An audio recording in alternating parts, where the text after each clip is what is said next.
Hello नमस्कार। मैं मुकेश कुमार, आपका मुकेश में इस पे स्वागत कर रहा हूँ। तो चलिए शुरू करते हैं आज की क्लास। नंबर सिस्टम पर बहुत ही शानदार क्लास। नंबर सिस्टम थोड़ा सा लंबा टॉपिक खींचेगा तो कोई इशू नहीं है, हम आराम से पढ़ लेंगे। तो कल हमने कॉमन फैक्टर के बारे में थोड़ा सा पढ़ा था, उसका मैं थोड़ा सा आपको रिकेप करा देता हूँ। देखियो, मैंने आपको कहा था अगर x की पावर n हो, प्लस का साइन और a की पावर n हो, इसका कॉमन फैक्टर होता है x प्लस a। जहाँ पर जहाँ पर n क्या होता है, ओड होता है। अगर n ओड हो तो इस केस में x की घात n प्लस a की घात n का कॉमन फैक्टर क्या होगा, x प्लस a। ठीक है। अगर x की घात n माइनस a की घात n हो तो इसका कॉमन फैक्टर होता है x माइनस a। कब होता है, जब जब n क्या हो, ओड हो। ठीक है। लेकिन इसके को अब अगर यही n इवन हो, यदि n इवन हो तो इसके कॉमन फैक्टर क्या क्या होते हैं, x माइनस ए बी होता है और x प्लस ए बी होता है। ठीक है, दोनों होते हैं x प्लस ए बी और x माइनस ए बी। कब होता है, जब n इवन हो। तो आप यहाँ पे एक चीज़ देखो कि x प्लस ए कॉमन फैक्टर है और x प्लस ए कॉमन फैक्टर है। कब, जब n ओड है और ये n इवन है, अलग अलग केसेस में। ठीक है। तो ये मैंने थोड़ा सा हल्का सा रिकेप करवा दिया। इस चीज़ को आप याद कर लेना, कॉमन फैक्टर में इतना ही है। अब इस पर जो सवाल बनते हैं वो मैं आपको बताता हूँ। ठीक है। तो अब सवाल करते हैं इस चीज़ पे। देखो, पहला ही सवाल आपकी आंखों के सामने। What is the remainder when 127 की घात 97 प्लस 97 की पावर 97 इज डिविजिबल बाय 32। तो इसमें हम क्या करेंगे, पहले इसका कॉमन फैक्टर निकाल लेंगे। तो इसका कॉमन फैक्टर कितना आएगा, इसका देखो 127 की घात क्या है, विषम है, और इसकी घात भी विषम है, और प्लस वाला केस है। ठीक है। प्लस वाले केस में मैंने क्या बताया था, घात विषम हो तब इसका एक कॉमन फैक्टर क्या होता है, x प्लस ए। तो इसका एक कॉमन फैक्टर कितना आ जाएगा, 127 प्लस 97। तो 7 7 14 का 4 हासिल की 1, 9 और 1 10 दोबारा हासिल की 1, और ये कितना आ गया 224। ठीक है। 224 हमारा क्या आ गया, कॉमन फैक्टर आ गया। अब 224 में आप 32 का भाग देकर चेक कर लो कि रिमाइंडर कितना आएगा। रिमाइंडर ही पूछा है ना सवाल में, रिमाइंडर है ना। तो 32 का भाग दो, इसमें कितनी बार जाएगा, 8 9, 7 से गुणा करके देखो इसको, 7 दूनी 14 का 4 हासिल 1, 7 या 21 1 22, हाँ 7 बार जाएगा। चलो देखो 7 बार, भाई भाग 7 बार चला गया, इसका मतलब रिमाइंडर कितना आया, जीरो। रिमाइंडर जीरो ही आया ना। अब ये तो मैंने आपको निकाल के बता दिया कि रिमाइंडर जीरो कैसे आया। लेकिन इस प्रकार के तब जब भी सवाल आए ना, इस पावर वाले सवाल, ऐसे कॉमन फैक्टर पे कोई भी रिमाइंडर पूछने वाला सवाल, इसका आंसर हमेशा जीरो ही होता है। इस केस में रिमाइंडर हमेशा जीरो ही बचता है और कुछ बच ही नहीं सकता। क्या क्या बोल रहा हूँ मैं, जब ये पावर वाले सवाल आए ना, इसे 127 की घात 97 प्लस 97 की घात 97, इतने बड़े बड़े पावर वाले सवाल आए और हमें उसमें कॉमन फैक्टर निकालना पड़े और डिवाइड करना पड़े, रिमाइंडर पूछे, तो उसका रिमाइंडर हमेशा जीरो ही आएगा। समझे, इस बात को रट लो। अगर आपको नहीं आ रहा है तो आप जीरो पे टिक कर दो बस, डायरेक्ट सा। इस प्रकार के सवालों का रिमाइंडर कितना आएगा, हमेशा बोल रहा हूँ, हमेशा जीरो ही आएगा, कोई अपवाद नहीं है इसमें। ठीक है। अगला सवाल करें। चलो अगला सवाल देखो। What is the remainder when 756 की घात 273 माइनस 412 की घात 273 इज डिविजिबल बाई 86। ठीक है। तो इसमें देखो घात क्या है, ओड। मैंने क्या दिखाया था, x की घात n माइनस एक की घात n। अगर n क्या है, ओड है, n क्या है, ओड है, तो इसका कॉमन फैक्टर क्या होगा, इसका कॉमन फैक्टर होगा x माइनस ए। यही मैंने आपको लिखाया था। तो इसका कॉमन फैक्टर कितना आ जाएगा, 756 माइनस 273 ओड है ना, इसलिए हमने ये लगा दिया। 756 माइनस 412 बराबर कितना आएगा, 6 में से 2 गए तो 4, 5 में से 1 गया तो 4, 7 में से 4 गया तो 3, 344 से इसका क्या आ गया, कॉमन फैक्टर आ गया। अब 344 को 86 से डिवाइड करने पर रिमाइंडर कितना आएगा, तो रिमाइंडर देखो, इससे पूरा पूरा डिवाइड हो रहा है, 4 बार जाएगा। ठीक है, 4 बार भाग जाएगा ना इसका, तो रिमाइंडर कितना आ जाएगा 0। मैं आपको फिर बोल रहा हूँ कि इस केस में रिमाइंडर हमेशा 0 ही आता है, आप इस बात को गांठ बांध लो, ठीक है। तो चलो अगले सवाल की तरफ नज़र दौड़ाते हैं। What is the remainder when 341 की घात 218 माइनस 156 की घात 218 इज डिविजिबल बाई 259। तो आप इसका कॉमन फैक्टर निकालो। भाई रिमाइंडर पूछा है, देखो रिमाइंडर का मतलब होता है शेषफल, ठीक है। हिंदी मीडियम वाले इतनी इंग्लिश तो समझते होंगे ना भाई, ज़्यादा इंग्लिश थोड़ी ना लिखी है। चलो देखो, इसमें देखो घात क्या आ रही है, सम आ रही है। मैंने आपको लिखाया था x की घात n माइनस a की घात n। अगर n क्या है, सम है, सम का मतलब इवन नंबर है, तो इसके कॉमन फैक्टर कितने होते हैं, x माइनस ए बी होता है और x प्लस ए बी होता है। दोनों इसके क्या होते हैं, कॉमन फैक्टर होते हैं। तो आप इसके कॉमन फैक्टर निकाल लो। इसका पहला कॉमन फैक्टर आएगा 341 प्लस 156। भाई 218 इवन है ना, सम संख्या है, इसलिए इसके दोनों फैक्टर आएंगे और माइनस वाले केस में दोनों आते हैं, ठीक है। 341 प्लस 156 कितना आएगा, 6 1 7, 5 4 9, 3 1 4, 497। दूसरा आएगा 341 माइनस 156, ये कितना आ जाएगा 5, और 341 में से 156 घटाओ आप, तो 6 8, 3 में से 2 गए तो 185, ठीक है। 497 185। तो इसके दो कॉमन फैक्टर आ गए, पहला तो आ गया 497, दूसरा क्या आ गया 185। ये दो कॉमन फैक्टर आ गए जिसको हमें डिवाइड करना है 259 से। अब आपको रिमाइंडर बताना है कि कितना आएगा।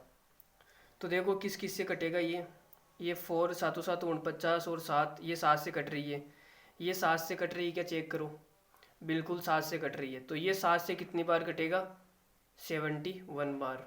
और ये 7 से कितनी बार कटेगा, 7 या 21, 3 और 7 7 49, 37 बार, ठीक है। 7 से हमने ऊपर नीचे काट दिया। अब आप देखो किससे कटेगा, 37 तो एक प्राइम नंबर है भाई, अभाज्य संख्या है, तो 37 से कौन सा कटेगा, 185 कट जाएगा क्या, 37 पंजो 185। 37 का पहाड़ा सबको आता होगा भाई, पहली क्लास में याद किया होगा आपने 37 का पहाड़ा।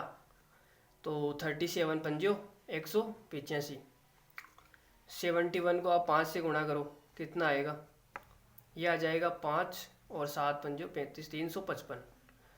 तो इसका कितना आया 355। भाई नीचे वाला तो सारा कट गया, तो रिमाइंडर कितना बच गया 0। इस वाले सवाल में, ऐसे सवालों में आप बिना सोचे समझे रिमाइंडर 0 बता सकते हैं, ठीक है। तो इस सवाल का रिमाइंडर मैंने आपको निकाल के बता दिया, कितना आ रहा है रिमाइंडर 0, ठीक है। अगले सवाल पे नज़र दौड़ाएं अब, अगर आपकी परमिशन हो तो।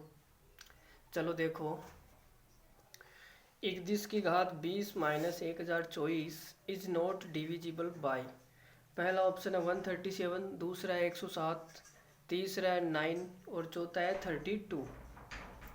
तो देखो इसको कैसे करेंगे, पहले तो आप उसको पावर में लेके आओ। भाई 21 की घात कितनी है, 21 की घात है 20 माइनस 1024। 1024 किसकी पावर होती है ये बताओ आप तो। 2 की घात 9 कितना होता है 512, और 512 का डबल कर देंगे तो 1024, मतलब 2 की घात 10। 1024 को मैं क्या लिख सकता हूँ, 2 की घात 10। अब आप ये देखो, यहाँ पे घात 10 है, यहाँ पे घात कितनी है 20 है, लेकिन यहाँ पे घात सेम करनी है, आपको तो सेम करनी पड़ेगी। भाई जो मैंने आपको कॉन्सेप्ट बताया उसमें घात सेम होती है, एन जो होता है वो सेम होता है, इक्वल होता है। तो आप यहाँ एक काम करो, 2 को अंदर ले आओ, 21 की घात 2 और ऊपर 10 कर दो, माइनस 2 की घात 10। तो 21 मैंने 2 को अंदर ले लिया, भाई वापस गुणा होके ये 20 बन जाएगा ना, 2 गुणा 10 बराबर 20, तो 2 को अंदर ले लिया। 21 का स्क्वायर कितना होता है, 21 का स्क्वायर होता है 961 की घात 10 माइनस 2 की घात 10। अब आप यहाँ पे देखो इसका कॉमन फैक्टर क्या होगा, ये देखो x की घात n माइनस 1 की घात n, जहाँ पे n क्या है, एक इवन नंबर है, n क्या है, एक इवन नंबर है, n सम संख्या है ना भाई, 10 देखो 10 सम संख्या है, इवन नंबर है। तो इस केस में कॉमन फैक्टर कितने होते हैं, एक तो x माइनस ए होता है और एक x प्लस ए होता है। ये दोनों इसके कॉमन फैक्टर होते हैं। तो इसके कॉमन फैक्टर कितने आ जाएंगे ये बताओ मेरे को। इसके कॉमन फैक्टर आ जाएंगे 961 माइनस 2 और 961 प्लस 2। तो यहाँ से कितना आ गया 959 बराबर यहाँ से कितना आ गया 963। अब आप ऑप्शन को देखो भाई किस किस से डिविजिबल है या नहीं। देखो 137, 107, 9, 32।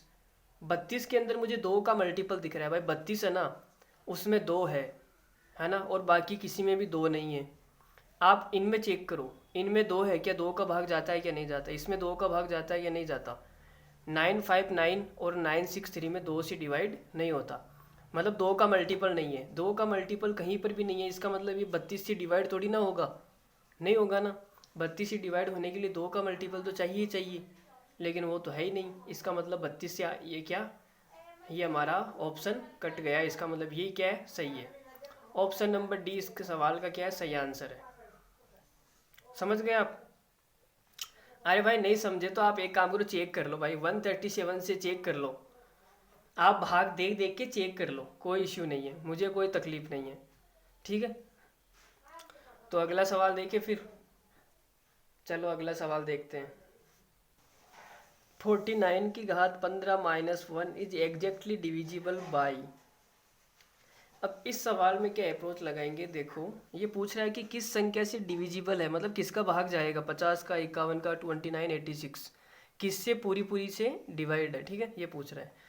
अगर आप देखो 49 की घात 15 माइनस 1, और 1 की घात तो आप कितनी लगा दो कोई फ़र्क नहीं पड़ेगा, इधर 15 है तो इधर भी 15 लगा दो भाई, सेम करनी है हमें तो घात। 49 की घात 15 माइनस 1 की घात 15। अब ये देखो कि 15 क्या है, विषम संख्या है, विषम, x की घात n माइनस 1 की घात n, जहाँ पे n विषम संख्या हो उसका कॉमन फैक्टर होता है x माइनस ए।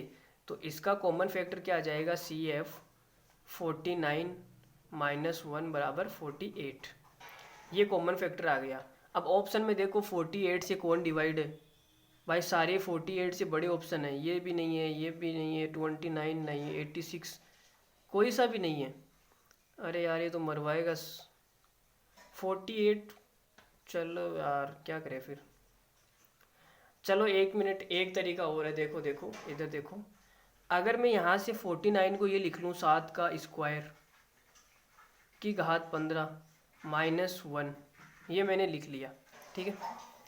अब इसको आप थोड़ा सा ऊपर लो, 7 की स्क्वायर, इसको ये लिख सकता हूँ 7 की घात 30 भाई, 2 15 से गुणा हो जाएगा, 15 दूना 30, 7 की घात 30 माइनस 1, 1 की घात कितनी भी लगा दो, 1 की घात 30 लिख दो, तो हमारे पास में एक ये एक्सप्रेशन बन गया, ठीक है।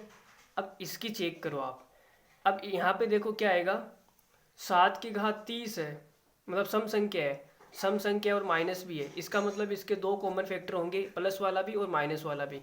तो इसका कॉमन फैक्टर क्या आ जाएगा, पहला तो आ जाएगा 7 प्लस 1, दूसरा आ जाएगा 7 माइनस 1, तो ये कितना आ गया, पहला तो 8, दूसरा कितना आ गया 6। 8 इसका कॉमन फैक्टर है, 6 इसका कॉमन फैक्टर है। 8 50 से डिविजिबल नहीं है, किसी का भी भाग नहीं जा रहा है यार, छोटी छोटी संख्या आ रही है, क्या लफड़ा क्या हो रहा है इसमें। 7 की घात 30 बना दिया हमने, मतलब ऊपर 15 वाला भी चेक कर लिया, 30 वाला भी चेक कर लिया। एक काम करो आप क्यूब को अंदर डालो, बड़ी से बड़ी संख्या लाते हैं, देखो क्यूब को अंदर डालो। 7 की घात 30 है ना, इसको मैं ये लिख सकता हूँ 7 की घात 3 की घात 10 माइनस 1 लिख सकता हूँ, कोई दिक्कत नहीं है। 7 की घात 3 कितना होता है, आप बोलोगे सर 343 की घात कितनी हो गई 10 माइनस 1। अब 1 की घात भी आप 10 लगा लो भाई, सेम करनी है, 1 की घात भी 10 लगा ली, ठीक है। तो देखो अब यहाँ पे घात क्या है, सम है, इवन है, ठीक है। तो इसके कॉमन फैक्टर कितने हो जाएंगे, माइनस वाले केस में माइनस और सम, तो कॉमन फैक्टर कितने आ जाएंगे, 2। पहला तो आ जाएगा 343 माइनस 1 बराबर 342, और दूसरा प्लस वाला आएगा 343 प्लस 1 बराबर 344। अब आप चेक कर सकते हो, 342 और 344, 50 का भाग जा रहा है क्या, नहीं जा रहा, तो 50 को हटा दो। 51 का भाग जाएगा क्या इसमें, 51 का भाग, इसको 2 से गुणा करो, 2 102 नहीं जाएगा, 51 का भाग भी नहीं जाएगा, ठीक है। 29 का चेक करो, 29 29 290 और 145, तो 29 का भी नहीं जा रहा, 29 को भी हटा दो, 86 को चेक करो। अब तो भाई 3 ऑप्शन कट गए, तो ये तो मैं आँख बंद करके चेक करने की ज़रूरत ही नहीं है, डी ऑप्शन ठोक दो आप तो। लेकिन फिर भी एक बार चेक कर लो भाई 86 से कट रहा है या नहीं कट रहा है, इन दोनों में से कोई एक कटना चाहिए, ठीक है। तो देखो 342 में 86 का भाग दो आप, 342 में 86 का भाग तो कितनी बार जाएगा ये तो यार 6 कम 6 12 6 3 18 24 7 बार जाएगा शायद। 86 को आप 7 से गुणा देखो, 7 से गुणा करके देखो, 7 सिंह 42 का 2, हासिल का 4, 8 सत्ता 56, 56 और 4 कितने होते हैं, 56 और 4 होते हैं, अरे यार इतना लंबा 602। 86 को 7 से, यार हटाओ इसको, थोड़ा सा आप नज़दीक का देखो। 86 को आप गुणा करके देखो किससे, 3 से गुणा करके देखो, लेकिन 3 से गुणा करूँगा तो यूनिट डिजिट 8 आएगा। 4 से गुणा करके देखो, 4 से में 4 आएगा ना, लेकिन 4 वाला है ना यार हमारे पास 344। 4 से गुणा करके एक बार चेक कर लो तो कितना आ रहा है, 24 2 8 चौक 32 2 34, 344 आ रहा है। 86 को 4 से गुणा करने पर 344 आ रहा है, इसका मतलब 342 तो नहीं है, 344 86 से पूरा डिविजिबल है, ठीक है। इसका मतलब 86 इसके कॉमन फैक्टर को डिवाइड कर रहा है, मतलब वो संख्या भी इसको पूरी तरीके से डिवाइड करेगा, ठीक है। तो इस सवाल का आंसर कितना आ गया, 86। चलें भाई, इसमें कितना झमेला हो गया, पहले हमने 15 वाला चेक किया, फिर 30 वाला चेक किया, फिर 10 वाला चेक किया, तब आया ये, इतना झमेला हो गया इसमें। अगर किसी का दिमाग नहीं चल रहा, वो यहीं पर अटक जाएगा तो भाई गड़बड़ हो जाएगा, ठीक है। तो आप थोड़ा सा सोच लिया करो सवालों को भाई, इसमें और क्या अप्रोच लग सकती है। तो अगला सवाल देखते हैं। 68 की घात n plus 1 is exactly divisible by 23 when n is, ये पूछ रहा है कि एग्जैक्टली डिविजिबल है 23 से, तो n का मान मैं क्या रखूं कि ये मतलब डिविजिबल हो जाए। तो भाई देखो प्लस वाला केस आ रहा है, प्लस वाले केस में मैंने है ना आपको इवन नंबर का तो कराया नहीं था, इवन नंबर का कराया था क्या, नहीं करवाया था। मैंने आपको केवल ओड नंबर का ही तो करवाया था प्लस वाले केस में। माइनस वाले केस में मैंने इवन ओड दोनों का करवाया था, है ना। लेकिन यहाँ पे x की घात n प्लस a की घात n, तो इसका एक कॉमन फैक्टर होता है x प्लस a, कब होता है, जब n क्या हो, ओड नंबर हो, ठीक है। तो इस सवाल का आंसर क्या हो जाएगा, ओड नंबर। एक बार आप चेक कर लो ओड रखने पर, तो इसका कॉमन फैक्टर हो जाएगा x प्लस a, तो कितना आ जाएगा 68 प्लस 1 बराबर 69, ये इसका एक कॉमन फैक्टर आ गया। अब 69 आप देखो 23 से डिविजिबल है या नहीं, तो भाई 23 का भाग इसमें 3 बार जा रहा है ना, इसका मतलब डिवाइड है, डिविजिबल है, तो ये क्या हो जाएगा इस सवाल का आंसर, ओड नंबर, ठीक है। अगला सवाल देखते हैं हम। 167 की पावर 2n माइनस 103 की power 2n is exactly divisible by, अब आपके सामने ऑप्शन है, ये पूछ रहा है कि पूरा पूरा किससे कटेगा, 144 170 106 225। अब इसमें देखो माइनस वाला केस है, x की घात n माइनस 1 की घात n, और n की जगह कितना दिया है 2n। 2n क्या होता है, सम संख्या होती है, अगर किसी भी संख्या को आप 2 से गुणा कर दो तो वो क्या बन जाती है, सम संख्या बन जाती है। तो 2n क्या है, सम संख्या है। सम संख्या के अंदर फैक्टर कितने होते हैं, कॉमन फैक्टर 2 होते हैं, 2 ही होते हैं ना, प्लस वाला और माइनस वाला। तो इसमें देखो इसके कॉमन फैक्टर कितने आ जाएंगे भाई, x की घात n माइनस 1 की घात n, अगर n एक इवन नंबर है, सम संख्या है, ठीक है, तो इसके common factor x minus a b होता है और x प्लस ए बी होता है, दोनों होते हैं। तो इसके कॉमन फैक्टर कितने आ जाएंगे, एक तो आ जाएगा 167 माइनस 103 बराबर कितना आएगा, 7 में से 3 गया 4, 6 में से 0 गया 6, 1 में से 1 गया 64, ठीक है। एक होता है प्लस वाला 167 प्लस 103, कितना आ जाएगा, 7 3 होता है 10 का 0 हासिल की 1, और ये हो जाएगा 7 1 1 2 270, ठीक है। ये कॉमन फैक्टर आ गए। अब ये पूछ रहा है कि ये किससे डिविजिबल है, तो आपके पास में 2 कॉमन फैक्टर है, 270 गुणा 64। अब इसको मैं किससे भाग करूं कि पूरा पूरा भाग हो, पूरा पूरा भाग होने का मतलब रिमाइंडर कितना आएगा, 0, ठीक है। तो आप देखो ये क्या होता है, इसमें देखो एक 16 चौक 64 होता है नहीं, मतलब 16 आ रहा है 64 के अंदर, तो आप ऑप्शन में देखो कि किसके अंदर 16 आ रहा है, यह आपको खुद दिमाग लगाना पड़ेगा, ठीक है। यहाँ पे देखो 144, 16 नंबर कितना होता है 144, 16 नंबर, 16 नमक, नमक नहीं है भाई, ये सॉल्ट नहीं है। 16 इंटू 9 144 होता है, 16 नंबर 144। इसका मतलब मैं 144 को एक बार चेक करके देख सकता हूँ, और किसी में 16 नहीं है, नहीं है।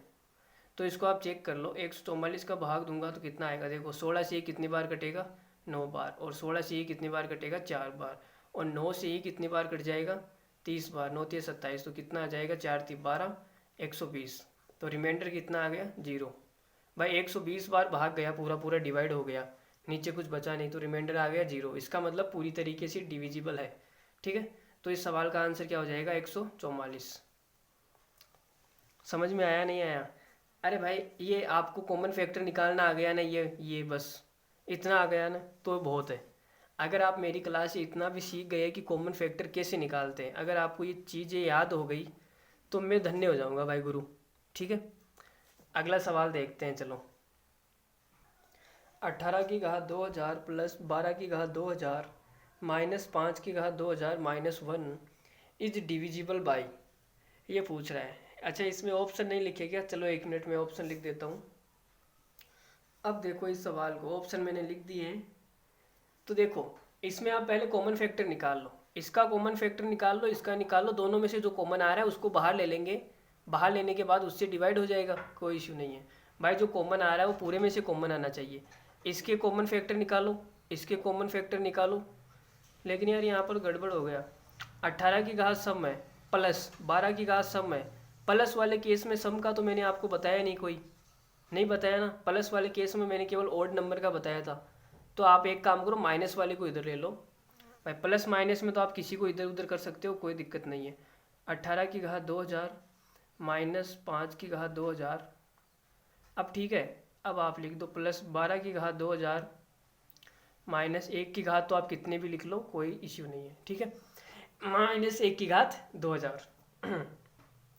तो आप देखो प्लस माइनस वाले केस में घात जब सम होती है तो कॉमन फैक्टर कितने आते हैं, 2 आते हैं, x प्लस ए और x माइनस ए दोनों। तो इसके कॉमन फैक्टर कितने आएंगे, आप बोलोगे सर इसका कॉमन फैक्टर आएगा 18 प्लस 5 और 18 माइनस 5। तो 18 माइनस 5 कितना आ जाएगा 13, और 18 प्लस 5 कितना आ जाएगा, 18 और 5 जोड़ो कितना आ रहा है, 18 और 5 23, ठीक है। इसका कॉमन फैक्टर क्या आएगा, ये भी देखो माइनस वाला केस है, 12 में से 1 घटाऊंगा 11, 12 में 1 जोड़ूंगा 13, तो इसका कॉमन फैक्टर ये आ गया। अब पूरे में से कॉमन फैक्टर बाहर क्या निकलेगा ये बताओ, पूरे में से कॉमन फैक्टर निकलेगा 13, इसमें भी 13 कॉमन है, इसमें भी 13 कॉमन है, तो पूरे का कॉमन फैक्टर कितना आ जाएगा, वो आ जाएगा 13, ठीक है। 13 मेरा, ठीक है 13।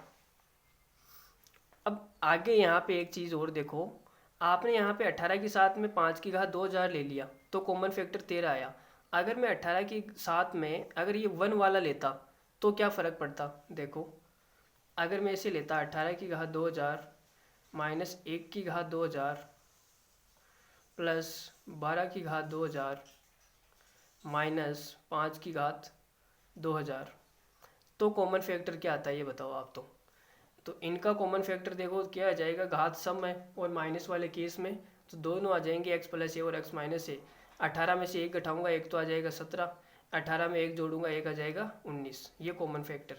इसके कॉमन फैक्टर क्या आ जाएंगे, 12 में 5 जोड़ूंगा 17, 12 में से 5 घटाऊंगा तो कितना आ जाएगा 7, ये 2 कॉमन फैक्टर आ जाएंगे। लेकिन पूरे में से कॉमन क्या आएगा, इसमें 17 कॉमन है, इसमें 17 कॉमन है, तो पूरे में से 17 कॉमन आ जाएगा, तो इसका कॉमन फैक्टर हो जाएगा 17, ठीक है। यहाँ पर कॉमन फैक्टर आया 13 और यहाँ पर कॉमन फैक्टर आया 17, तो ओवरऑल टोटल कितना बाहर आ गया ये देखो, 13 गुणा 17 बराबर 17 दूना 34, 70 थी 51 का 1 हासिल की 5, 17 1 5, 17 5 कितने होते हैं 22, 221।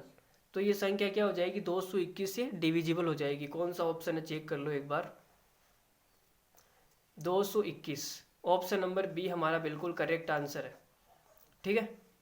ऑप्शन नंबर बी क्या है हमारा, बिल्कुल एकदम करेक्ट आंसर है। तो इसी प्रकार का एक सवाल और कर ले फिर, अगर नहीं समझ में आया है तो, अगर आ गया है तो फिर आगे बढ़ जाए। चलो एक सवाल कर लेते हैं, आप अपने मन की मत रखो, आप मेरे मन की रख लो।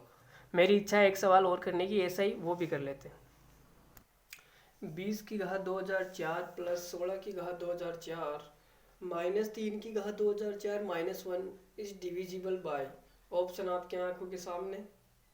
पहला ऑप्शन 317, दूसरा 91, तीसरा है 253 और चौथा कौन सा है 323। तो देखो अगर मैं प्लस वाले में लगाऊं, देखो 20 की घात सम संख्या है, 16 की घात भी सम संख्या है, तो प्लस वाले में अगर सम के बीच लगाऊंगा तो कोई कॉमन फैक्टर बनेगा नहीं, ये मैंने आपको नहीं बताया भाई, होता नहीं है तो बताऊंगा कैसे, ठीक है। तो आप माइनस वाले को साथ में ले लो, कोई इशू नहीं है।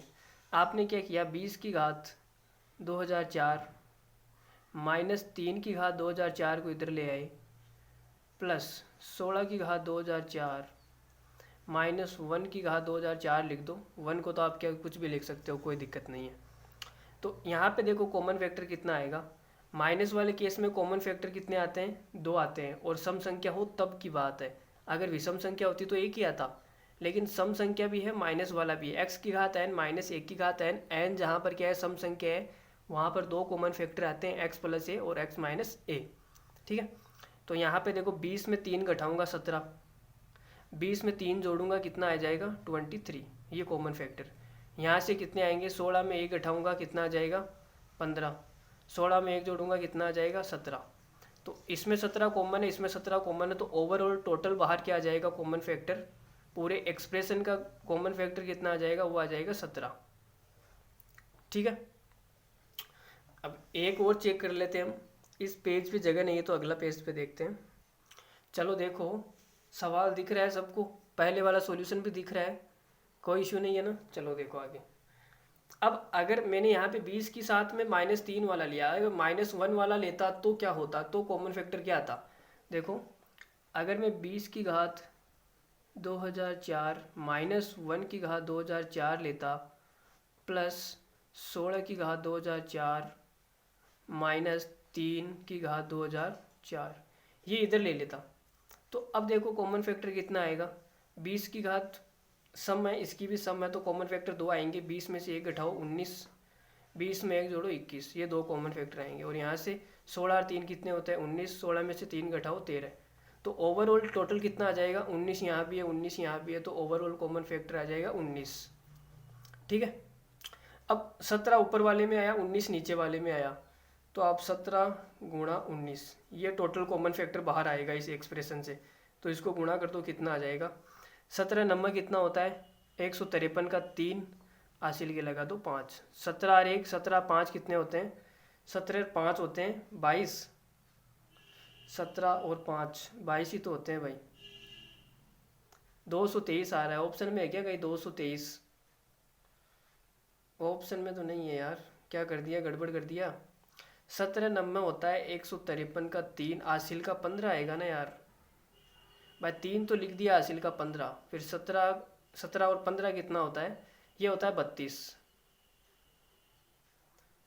डायरेक्ट गुणा करना सीख लो आप, ठीक है।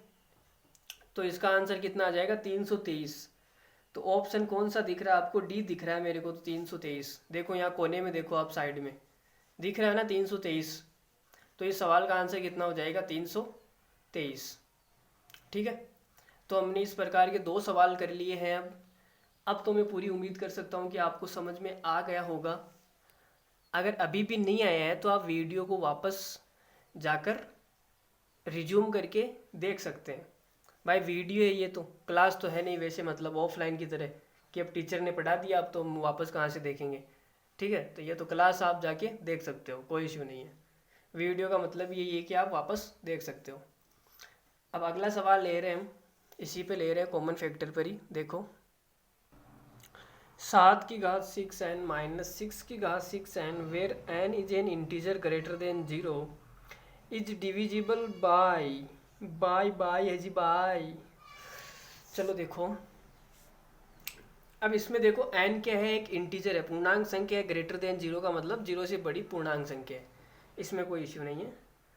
तो आप ही देखो कितने बड़े बड़े सवाल में देखो, कितने ऑप्शन में देखो सॉरी, कितने बड़े बड़े दे रखे हैं, तो इसका कॉमन फैक्टर वो बड़ा से बड़ा आना चाहिए। ये देखो, तो बड़ा से बड़ा कॉमन फैक्टर लाने के लिए मैं क्या कर सकता हूँ ये बताओ, पावर ज़्यादा से ज़्यादा करनी पड़ेगी।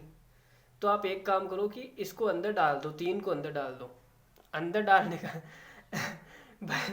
अंदर डालने का मतलब ये देखो मैं डाल के बता रहा हूँ।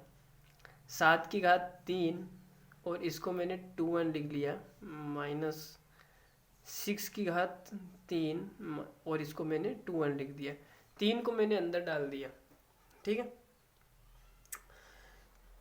3 को अंदर डाल दिया। ये वापस गुणा होकर 6 बन जाएगा ना भाई, 6 ही तो है। 3 को अंदर ले लिया, बाहर 2 बच गया, ठीक है। अब यहाँ पे देखो 2n क्या होता है, एक सम संख्या होती है। सम संख्या होती है या नहीं होती? 7 की क्यूब होती है 343 की घात 2n माइनस 6 की घात 3 कितनी होती है, वो होती है 216। 6 की घात 3 216 की घात 2n, ठीक है। 2n, अब 2n क्या है, एक सम संख्या है। और माइनस वाले केस में सम संख्या आती है तब मैंने आपको कॉमन फैक्टर कितने बताए थे, 2 बताए थे। एक x प्लस ए, दूसरा x माइनस ए। तो इसके कितने कॉमन फैक्टर होंगे, 2 कॉमन फैक्टर होंगे। तो पहला इसका कॉमन फैक्टर हो जाएगा 343 प्लस 216 बराबर कितना आ जाएगा, 6 3 9 4 1 5 3 2 5 5 5 9। दूसरा कितना आ जाएगा 343 माइनस 216 बराबर, अब इसमें से घटा दो, देखो 13 में से 6 गए तो कितने बच गए, 7। हासिल की 1 लगा दी, 4 में से 2 गए तो 2, 3 में से 2 गए तो 1, 127। तो इसके कॉमन फैक्टर 2 आ गए, पहला तो ये, दूसरा ये, ठीक है। अब देखो कि ये कॉमन फैक्टर किस किस से डिविजिबल है। भाई देखो ये रहा 599, तो इससे तो पूरा पूरा डिवाइड हो जाएगा। देखो 127 मतलब इससे भी पूरा पूरा डिवाइड हो जाएगा। 2 ऑप्शन तो एक सवाल की हो नहीं सकते, इसका मतलब 13 को भी होना पड़ेगा। 13 होगा तो इसका मतलब आंसर क्या आ जाएगा, डी। समझे, ऑल, सारे के सारे। भाई एक सवाल के 2 आंसर नहीं हो सकते, इसका मतलब ये भी है, इसका मतलब ये आंसर आ जाएगा ऑल वाला, ठीक है। आप चेक करके देख लो ना इसको, 13 को आप चेक करके देख लो, नहीं चेक हो रहा है तो आप इसमें देखो, इसमें भाग दो, कितना आएगा, 13 चौक 52, 52 आ गया जी। 52 आने के बाद में कितना बचेगा, रिमाइंडर 3, अगला अंक उतरेगा 9, 39 बार 13 तिया कितना होता है 39। तो ये इससे भी डिविजिबल है, 13 से भी, ठीक है। तो अगला सवाल देखते हैं।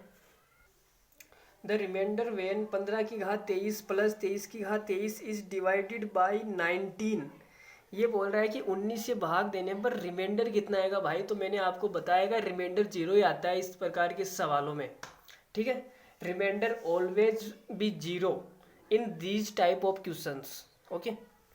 तो देखो इसका कॉमन फैक्टर कितना आ जाएगा भाई, प्लस वाला केस, ऊपर घात क्या है, विषम संख्या है, x की घात n प्लस a की घात n, जहाँ पे n क्या है, विषम संख्या है, तो इसका कॉमन फैक्टर होता है x प्लस a। तो इसका कॉमन फैक्टर आ जाएगा 15 प्लस 23 बराबर कितना आ जाएगा 38। ये इसका कॉमन फैक्टर आ गया। अब 38 को जब मैं 19 से भाग दूंगा तो कितनी बार जाएगा, 2 बार, रिमाइंडर कितना आएगा 0, यही तो आएगा रिमाइंडर 0। तो इस सवाल का आंसर क्या है, रिमाइंडर 0। फटाफट अगला सवाल देखते हैं। इफ़ s बराबर 5 की घात 2n प्लस 1 प्लस 12 की घात 2n प्लस 1 प्लस 17 की घात 2n plus 1 where n is any whole number. Whole number का मतलब होता है पूर्ण संख्या जो 0 से स्टार्ट होती है, ठीक है, 0 1 2 3 4 5 6। Then s is always divisible by, तो s किससे विभाजित होगा पूरी पूरी तरीके से। ऑलवेज का मतलब हमेशा। देखो अब इसमें आप कॉमन फैक्टर निकालो, देखो 2n आ रहा है, 2n आ रहा है तो 2n तो होती है सम संख्या, सम संख्या में अगर 1 जोड़ दूँ तो विषम संख्या बन जाएगी, बन जाएगी ना विषम संख्या। 5 की घात विषम संख्या, 12 की घात विषम संख्या, तो इसका कॉमन फैक्टर कितना आ जाएगा, 5 प्लस 12 बराबर 17 एक कॉमन फैक्टर आ जाएगा। भाई विषम संख्या और प्लस वाले केस में मैंने क्या बताया था, 5x प्लस a क्या होता है कॉमन फैक्टर, तो 5 प्लस 12 17 इसका कॉमन फैक्टर आ जाएगा, ठीक है। और यहाँ से देखो इसका कॉमन, इसका तो कॉमन 17 है, तो पूरी पूरी पूरी जो एक्सप्रेशन है ये वाली, इससे बाहर क्या आ जाएगा, 17 बाहर आ जाएगा, कॉमन आ जाएगा 17, ठीक है। 17 कॉमन आ जाएगा तो ये देखो 17 से डिविजिबल हो जाएगी, 17 इज द करेक्ट आंसर, ठीक है। अगला सवाल देख लेते हैं थोड़ी देर के लिए। ये बोल रहा है व्हाट इज द रिमाइंडर, शेषफल क्या है वेन, जब इसको डिवाइड किया जाए 23 से, 23 से डिवाइड करना है। भाई देखो आप ही देखो 17 की घात 23 है और 23 की घात 23 है, प्लस वाले केस में घात विषम है, विषम है तो कॉमन फैक्टर क्या हो जाएगा, इन दोनों का कॉमन फैक्टर हो जाएगा 17 प्लस 23, यही होगा कॉमन फैक्टर। तो इनको जोड़ दो कितना आएगा, 17 और 23 को जोड़ दो, कॉमन फैक्टर कितना आ जाएगा, 7 3 10 का 0 हासिल 1, और ये कितना हो गया 40 40, 40 कॉमन फैक्टर आ रहा है, इसमें 29 बच गया। 40 और 29 में कुछ कॉमन है क्या? कोई कॉमन नहीं है यार, ये क्या हो गया? चलो आप देखो 17 और 29 में लगाओ। अगर मैं 17 की घात 23 प्लस 29 की घात 23 प्लस 23 की घात 23, 29 को उठा के मैं इधर ले आया। अब मैं इसमें लगा रहा हूँ, इसका कॉमन फैक्टर चेक करो। इसका कॉमन फैक्टर आएगा 17 प्लस 29, तो कितना आ जाएगा? 9 7 16 का 6 हासिल की 1 2 1 3 4 46। इसका कॉमन फैक्टर आ गया 46 और यहाँ पे क्या आ रहा है 23। तो दोनों में कॉमन क्या है? 23 कॉमन है। तो ओवरऑल टोटल कितना बाहर आ जाएगा? 23। और 23 से भाग दूंगा तो रिमाइंडर कितना आ जाएगा? 0। इस सवाल का आंसर क्या है? Remainder will be 0। ठीक है, तो आज को वीडियो यहीं समाप्त कर दें या एक सवाल करने की और इच्छा हो रही है? चलो एक सवाल और कर लेते हैं। What is the remainder when 3 की घात 444 प्लस 4 की घात 333 इज डिवाइडेड बाई 5? शेष फल क्या होगा जब इस संख्या को 5 से विभाजित किया जाए? भाई संख्या भी इतनी लंबी है। अब देखो इसमें कॉमन फैक्टर भी नहीं निकाल सकता। क्यों नहीं निकाल सकता? क्योंकि घात सेम नहीं है। 444 और 333 है, एन तो सेम होना चाहिए, लेकिन वो क्या है? नहीं है। नहीं है तो भाई सेम करना पड़ेगा। कर तो सकते हैं सेम, चलो सेम बनाते हैं। देखो 3 की घात 444, इसको मैं 111 बना दूं, कोई इश्यू नहीं है। इसको भी मैं 111 बना दूं, कोई इश्यू नहीं है। 111 दोनों में कॉमन है। तो देखो अगर मैं 3 की घात 4 को अंदर ले लूं और यहाँ पे लिख दूं 111, वापस 444 हो जाएगा गुणा होके, प्लस 4 की घात 3 को मैं अंदर ले लूं और यहाँ पे लिख दूं 111, वापस गुणा होके 333 बन जाएगा, कोई इश्यू नहीं है। तो देखो मैंने सेम बना दिया, यहाँ पे 111, यहाँ पे 111। और अब कितना बचेंगे? 3 की घात 4 कितना होता है? 81।